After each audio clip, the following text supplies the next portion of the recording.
Shalom, selamat pagi buat kita semua.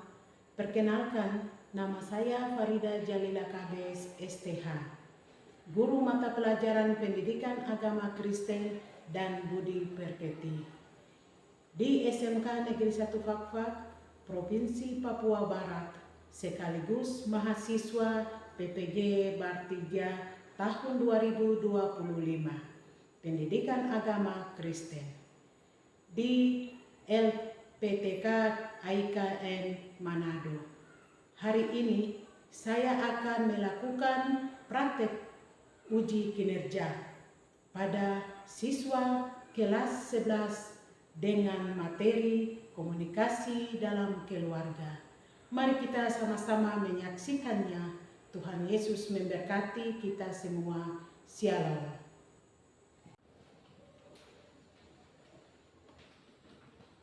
Selamat pagi anak-anak. Baik, Bu.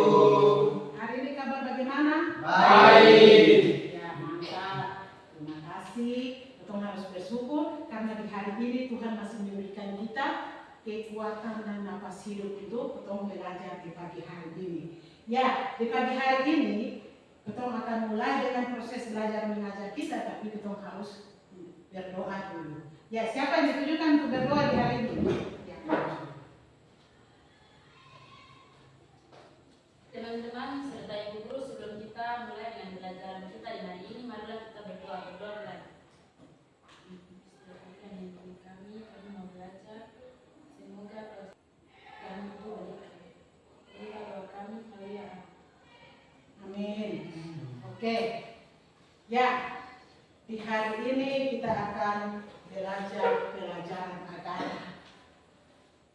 Kita akan belajar pelajaran agama dengan materi tentang komunikasi di dalam keluarga. Tapi sebelum kita belajar, kita absen dulu. Set Imbel. Hadir, Ibu. Maria Tuturo. Hadir ibu. Oke. Berarti semua hadir ya? Satu saja yang tidak hadir. Ya, Ibu. Ya, kita akan mulai dengan materi kita ini tentang komunikasi di dalam keluarga. Komunikasi di dalam keluarga itu, kita lihat siapa yang tahu tentang komunikasi di dalam keluarga. Atau disebut dengan komunikasi itu apa? Komunikasi itu apa? Siapa yang tahu? Yang belum tahu. Ya, kita lihat pertama, pendelokuan. Keluarga adalah tempat seorang anak belajar tentang kasih, tentang nilai, iman, dan moral. Ya, yang disebut dengan komunikasi yang baik itu di dalam keluarga menjadi dasar terciptanya hubungan yang sehat antara keluarga satu dengan yang lain. Ya, hubungan disebut dengan komunikasi berarti kita berbicara, berkomunikasi dengan orang lain, dengan satu dengan yang lain. Itu yang disebut dengan komunikasi. Terus kita lanjut lagi. Di sini Alkitab menekankan pentingnya di dalam kasih dan saling membangun melalui perkataan. Perkataan itu kan disebut dengan komunikasi. Mengingatkan jangan ada perkataan yang kotor di dalam berkomunikasi. Ya, jangan ada perkataan yang kotor dari mulut kita, tetapi pakailah perkataan yang baik untuk apa? Untuk membangun di mana perlu supaya mereka yang mendengarkan beroleh kasih karunia. Ya, kalau kita berkomunikasi dengan orang lain, kita bicara kata kotor, orang tidak suka. Orang mau kita berkata yang baik. Orang senang berkomunikasi itu yang enak, yang didengar enak. Ya, yang berikut, yang kedua, pengertian komunikasi.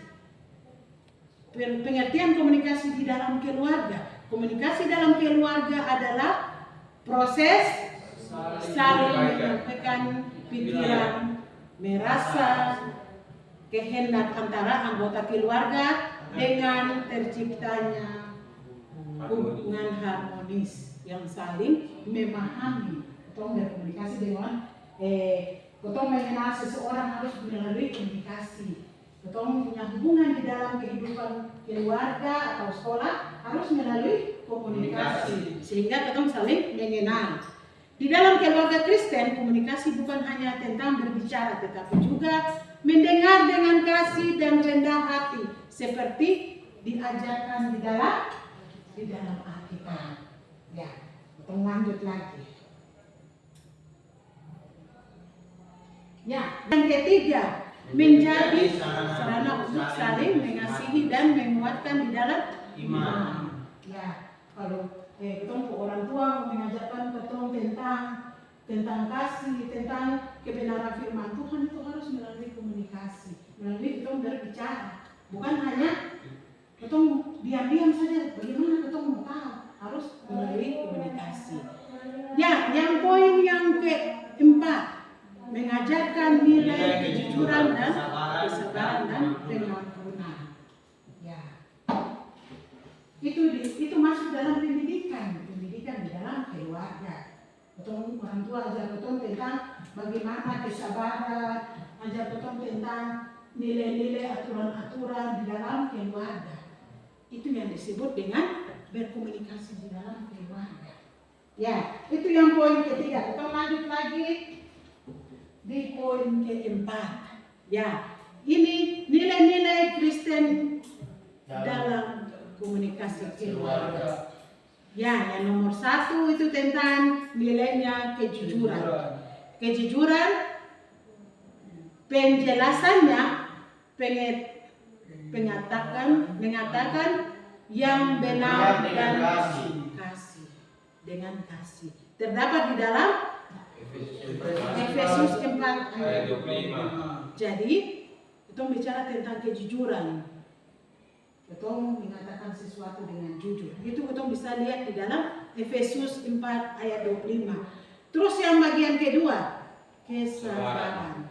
Mendengarkan tanpa amarah atau menyela. Terdapat di dalam Yakobus 3 ayat 19. Ya, kalau kita mendengar sesuatu, orang lain bicara, kita harus dengar dulu, pahami dia dulu, baru kita berbicara. Kalau kita mau melawan tanpa ada mendengar, berarti kita akan salah paham. Jadi kita harus dengar dengan baik. Ya, yang bagian ketiga, pengampunan. Penjelasannya memaafkan kesalahan anggota keluarga lain. Terdapat dalam Kolose 3 ayat 13. Ya, itu kita bicara tentang pengampunan. Ya, kita harus di poin yang kedua dulu. Kita mendengarkan dengan baik supaya kita bisa tahu masalahnya apa, supaya masalah bisa selesai dan kita saling memaafkan. Ya, terus kita masuk di poin yang kelima. Keterbukaan, tidak menyembunyikan perasaan atau masalah, tetapi berbagi dengan kasih. Terdapat di dalam Amsal 27 ayat 9. Ya, itu tentang keterbukaan. Segala sesuatu kita harus terbuka. Kalau saya kebenaran juga saya tidak bicara dengan jujur, atau saya punya kesalahan juga saya tidak bicara dengan jujur, bagaimana kita mau tahu? Tertutup dengan masalah kita, akhirnya masalah itu tidak akan pernah selesaikan. Oke, kita lanjut lagi bagian poin yang ke-5. Poin ke-5 tentang hambatan komunikasi ya keluarga masa kini. Yang poin pertama, sikap egois dan tidak mau mendengar. Siapa yang di sini egois? Suka egois? Jangan diam-diam, padahal biasa suka egois. Egois berarti ketemu macam tahan prinsip. Itu yang disebut dengan egois. Ketemu tahan prinsip, ketemu egois, tidak peduli dengan yang lain. Terus yang kedua, kurangnya waktu bersama orang tua dan anak punya kesibukan masing-masing. Ya, mungkin orang tua sibuk dengan pekerjaan di kebun atau pekerjaan di kantor, tidak ada waktu dengan anak di rumah. Anak juga demikian, bukan orang tua saja. Anak juga pulang sekolah terus pergi bermain, kumpul dengan teman-teman, tidak ada waktu di rumah. Pulang malam langsung tidur, tidak ada waktu. Atau sibuk dengan apa? HP.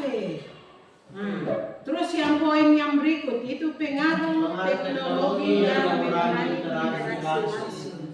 Ya, itu biasa sering terjadi toh di rumah. Kita masing-masing ya kita HP itu setelah bicara satu dengan lain. Seperti kita baku marah. Itu zaman sekarang seperti begitu. Masing-masing dengan HP. Kurangnya keterbukaan antara anggota keluarga. Ya, kurangnya akhirnya terjadi poin keempatnya, karena ketemu kesibukan, egois, ketemu punya pengaruh dengan ketemu masing-masing yang ketemu HP, akhirnya ketemu kurang berkomunikasi dengan keluarga. Akhirnya ketemu di dalam keluarga itu ketemu kurang terbuka antara satu dengan yang lain. Itu yang disebut dengan hambatan-hambatan di dalam komunikasi keluarga masa kini. Ya. Zaman sekarang itu seperti begitu. Kadang kita semua sibuk dengan kita punya kesibukan masing-masing. Ya, kita lanjut lagi di poin yang ke-6. Poin ke-6 ini cara membangun komunikasi yang sehat. Yang pertama itu menyediakan waktu untuk berbicara dan berdoa bersama. Menyediakan waktu untuk berbicara dan berdoa bersama. Jadi yang tadi poin ke-5 itu dia kita kesibukan dengan masing-masing. Sekarang poin yang ke-6 ini tidak. Bagaimana cara supaya kita bisa bersama-sama di dalam satu keluarga itu bisa berkomunikasi dengan baik. Itu yang pertama, menyediakan waktu untuk berbicara dan berdoa bersama. Jadi sibuk-sibuk apapun orang, tapi kita ada luangkan waktu. Kita sibuk dengan ketemu teman, tapi kita pulang sama-sama dengan orang tua untuk berbicara bersama, berbagi dengan orang tua. Ya, terus yang bagian kedua, menggunakan kata-kata positif dan penuh kasih. Ya, tadi materi bilang orang berkomunikasi bukan kata-kata yang tidak baik, kata-kata kotor, tapi kita berkomunikasi dengan penuh kasih, kata-kata yang positif. Ya, kalau kita berbicara dengan kata-kata yang tidak baik, kan kita satu tidak bakal senang satu. Tapi kalau kita berkata-kata dengan penuh kasih, berarti kita saling mengasihi antara satu dengan yang lain. Kita dalam berkomunikasi. Terus bagian yang keempat, yang ketiga ya, mendengarkan tanpa menghakimi. Ya, ketika kita ada di dalam persoalan, kita harus terbuka dengan baik. Supaya orang tua salahkan kita, orang tua masih hukum kotoran. Kita harus terbuka dengan baik. Bapak saya penilai begini karena mungkin saya begini, atau saya tadi dengan teman di sini. Kedua punya salah paham dengan begini, masalah begini, jadi harus kita terbuka dengan orang tua sehingga orang tua tidak menyalahkan kita karena kita berbicara dengan terbuka. Salah paham itu karena kita tidak terbuka dengan baik, akhirnya salah paham. Dan segala sesuatu yang disampaikan kita harus dengarkan dulu. Orang tua menyampaikan segala sesuatu, kita dengar dulu, baru kita berbicara. Yang orang tua masih bicara, kita mulai masuk. Akhirnya siapa yang mendengar siapa? Harus satu orang itu dibicara dengan baik dulu, baru yang lain lagi berbicara. Sehingga kita bisa mendengarkan dengan baik. Ya, yang poin yang terakhir ini. Saling memberi dukungan dalam kesulitan apapun dalam keberhasilan. Ya, di dalam itu saling mendukung dalam keluarga. Bukan saling mendukung berarti kita harus bekerja sama dengan orang tua. Yang orang tua kerja setengah mati berbenturan, kita hanya senang-senang saja menikmati berkat yang orang tua dapat. Tapi kita harus saling mendukung. Saling mendukung berarti Ketong harus apa? Ketong harus sekolah baik-baik, betul kata Maria. Ketong harus sekolah baik-baik. Ketong sekolah baik-baik supaya bisa membahagiakan ketong punya hidup. Baru ketong bisa lihat orang tua. Kalau ketong hidup bahagia, berarti bisa lihat orang tua. Jadi yang disebut yang saling memberi dukungan di dalam kesulitan apapun itu bukan hanya ketong saja ya. Orang tua saya kerja keras, tapi ketong juga anak tua harus kerja keras. Orang tua mencari nafkah ketong orang tua, ketong anak harus ketong sekolah. Toh? Ya. Yang ketujuh yaitu contoh menerapkan dalam kehidupan sehari-hari. Ya, contohnya seperti apa? Anak terbuka kepada orang tua tentang kesulitan belajar. Contohnya, itu dia contoh dalam kesulitan belajar. Itu bisa pula bicara dengan orang tua supaya orang tua juga bisa menolong kita.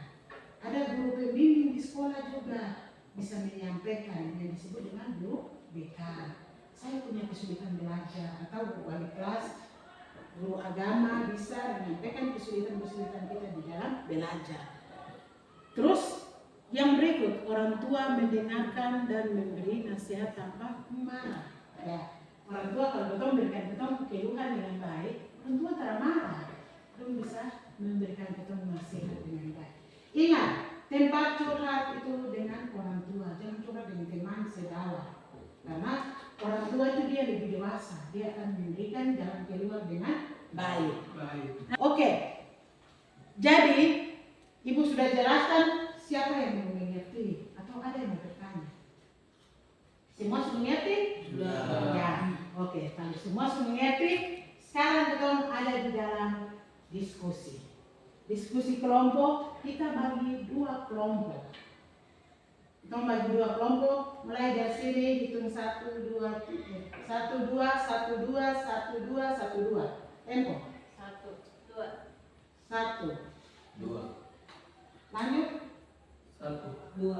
1. Ya, oke. Jadi tinggal kalian berdiri, kelompok 1 dan kelompok 2 dibagi. Dan kita ada di dalam diskusi. Gerakan sudah. Kelompok 2 di sebelah ini, kelompok 1 di sebelah ini.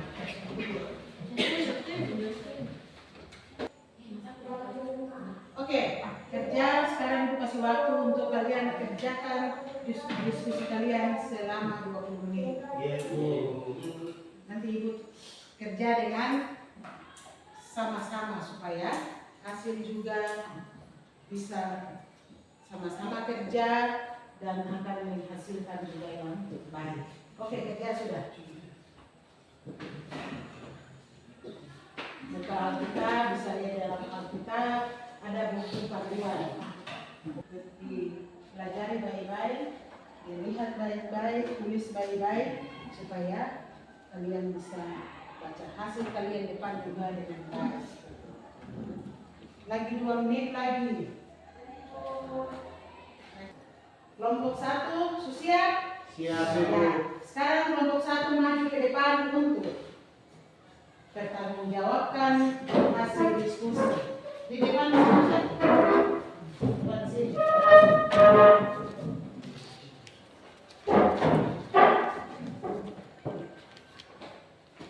Kelompok 2 perhatikan. Silakan. Terima kasih atas waktu yang diberikan kepada kami.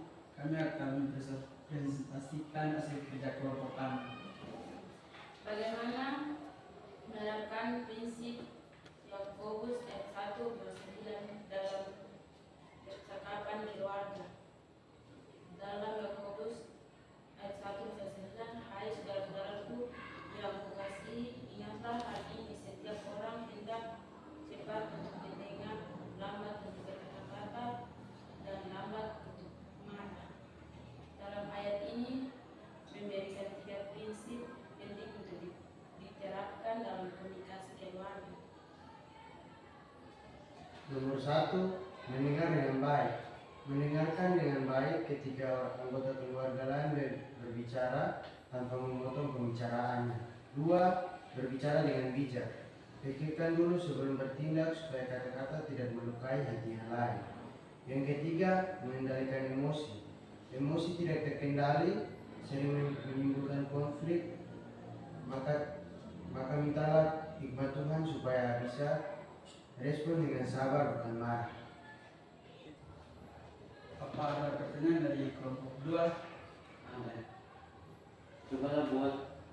Cobalah kalian buatlah contoh dari masing-masing prinsip itu.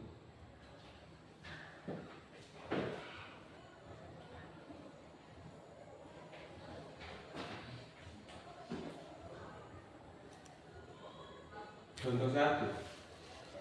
Ketika anak menceritakan kesalahannya, orang tua tidak langsung memarahi, tetapi mendengarkan dulu dengan tenang agar tahu alasannya dibalik tindakannya. 2. Sejak terjadi kesalahan paham antara kedua orang tua masing-masing, menahan diri agar tidak berkata kasar. Mereka memilih berbicara setelah hati tenang. 3. Ketika adik meminjam barang kakaknya tanpa izin, kakak memilih menenangkan diri dulu sebelum menegur dengan baik.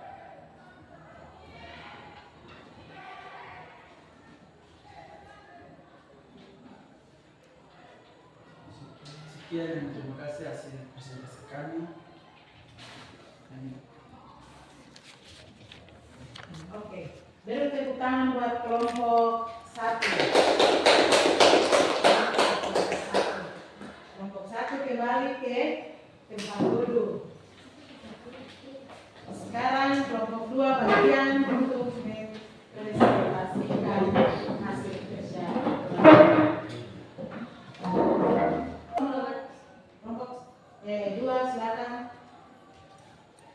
Shalom, selamat siang. Terima kasih atas kesempatan yang telah diberikan kepada kami. Kami akan mempresentasikan hasil kerja kami dari kelompok 2. Diskusi kelompok 2. Mengapa kejujuran penting dalam komunikasi keluarga Kristen? Kejujuran sangat penting dalam komunikasi keluarga Kristen karena menjadi dasar dari hubungan yang sehat dan penuh kasih kepada Tuhan. Seperti 1. Kejujuran mencerminkan karakter Kristus. Sebagai pengikut Kristus dipanggil untuk hidup dalam kebenaran. 2. Kejujuran menunjukkan kepercayaan. Jika orang tua, anak atau saudara saling jujur, maka rasa aman dan saling percaya. 3. Kejujuran menjadi kasar dan keterbukaan. Keluarga Kristen yang jujur akan lebih mudah saling memahami. 4. Kejujuran adalah kemuliaan Tuhan. Setiap kata yang diucapkan mencerminkan iman seorang yang dimana kasih Allah nyata, damai, terpelihara dan iman bertumbuh. Sekian presentasi dari kelompok kami kelompok 2. Apakah ada yang mau bertanya? Ada. Berikanlah contoh komunikasi yang jujur seperti bagaimana.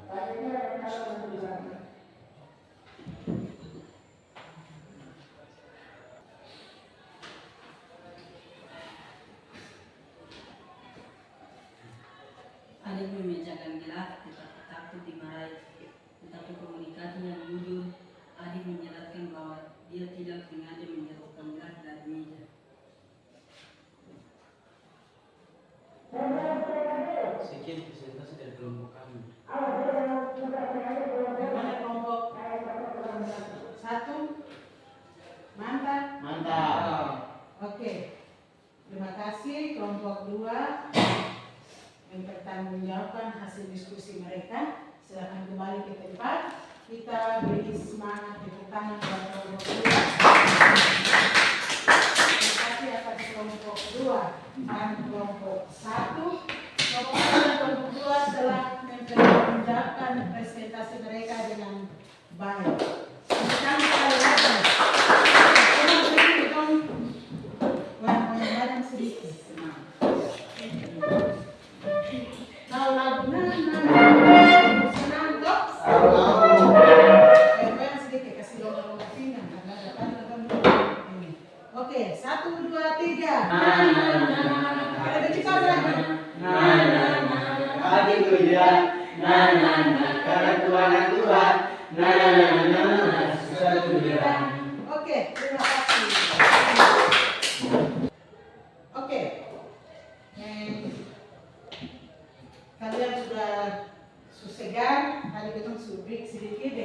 goyang, sudah. Sekarang kita lanjut kembali ke materi lagi. Kalian tadi sudah diskusi dengan bagus. Ya, sekarang materi kita akan berakhir dan kesimpulan.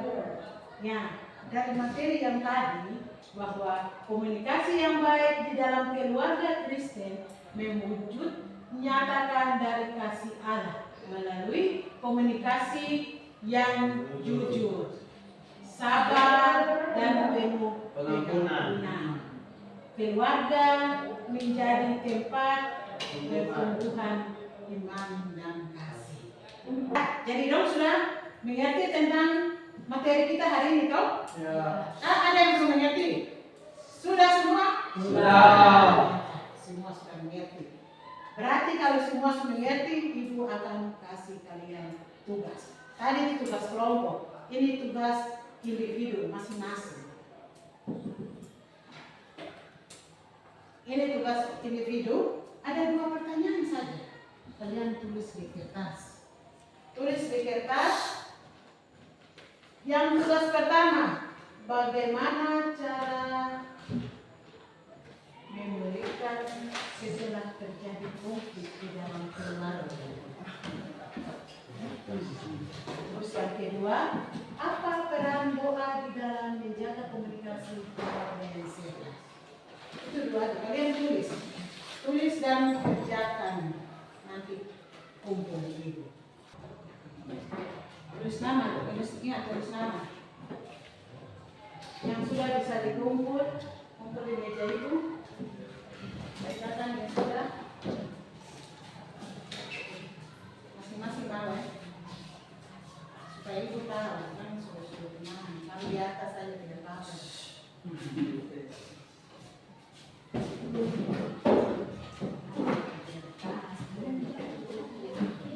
Oke, sekarang kita menyanyi satu lagu dulu.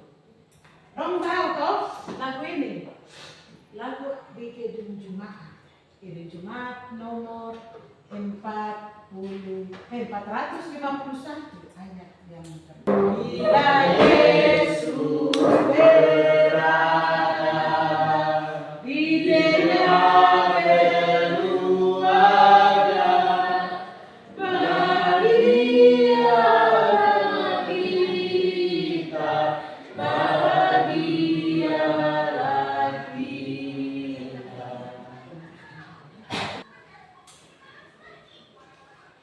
Siapa yang ditunjuk untuk memimpin kita berdoa di depan?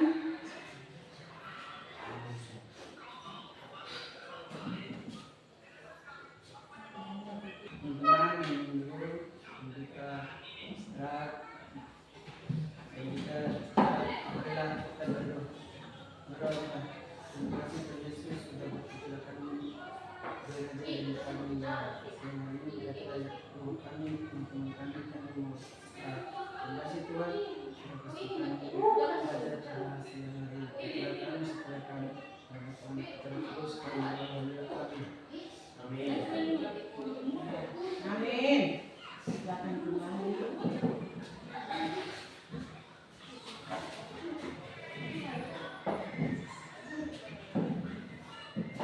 Oke. Anak-anak, nanti kembali ke ruangan belajar kalian selanjutnya, bergabung dengan teman-teman yang lain. Kalian bereskan tempat duduk dengan baik sehingga proses belajar mengajar selanjutnya bisa berjalan dengan baik. Bereskan tempat duduk kalian baik-baik, buku dan sebagainya.